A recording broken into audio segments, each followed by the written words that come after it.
Hi hello నమస్తే. ఈరోజైతే మనం ఖైరతాబాద్ గణేష్కి అయితే వెళ్తున్నాం అనమాట. పొద్దున్నే లేచేసి అయితే స్టార్ట్ అయిపోయినాం. ఇక్కడ క్రౌడ్ ఇప్పుడిప్పుడే స్టార్ట్ అయింది. నేనైతే ఎర్లీ మార్నింగ్ 7కి అక్కడైతే ఉన్నాను అనమాట. పబ్లిక్ అయితే ఎప్పుడప్పుడే రావడం అయితే స్టార్ట్ చేసినారు గణేష్ని అయితే చూడ్డానికి. సో ఇది మనకి ఖైరతాబాద్ మహా గణేష్ 70 ఫీట్లు ఉందన్నమాట.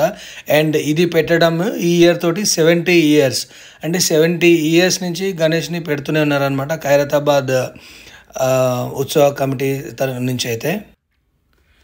ఇప్పుడు కనిపిస్తున్న మనకి గణేష్ 70 ఫీట్ల గణేష్ కూడా మొత్తం మట్టితో చేశారు. అంతకుముందు అంటే కోవిడ్ కంటే ముందు అయితే పిఓపి తోటి చేసేదన్నమాట. సో కోవిడ్ తర్వాత నుంచి మన మట్టితోటైతే గణేష్ని అయితే విగ్రహాన్ని తయారు చేస్తున్నారు. ఈ 70 ఫీట్ల విగ్రహాన్ని కేవలం మట్టి మాత్రమే యూజ్ చేసి విగ్రహాన్ని అయితే తయారు చేయడం అయితే జరిగింది. మీకు పబ్లిక్ క్రౌడ్ అయితే చూస్తున్నారు కదా, చాలా అంటే చాలా పబ్లిక్ అప్పుడే స్టార్ట్ అయిపోయారు ఎర్లీ ఇన్ ద మార్నింగ్. ఇక్కడైతే మనకి బాలరాముని విగ్రహం అయితే పెట్టినారు. అండ్ నేను ఎర్లీ మార్నింగ్ వెళ్ళినా కాబట్టి నాకైతే దర్శనం అయితే ఈజీగా అయిపోయింది. కొంచెం లేట్ అయిపోయినా కూడా ఫుల్ పబ్లిక్ ఉంటుండే.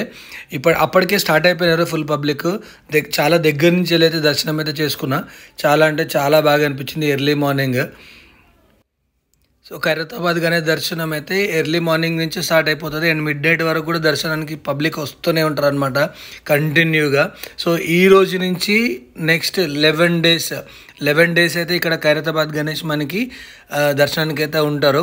ఈ రోజు నుంచి 11 డేస్ అంటే 17 సెప్టెంబర్కి అయితే మనకైతే నిమజ్జనం ఉంటుంది.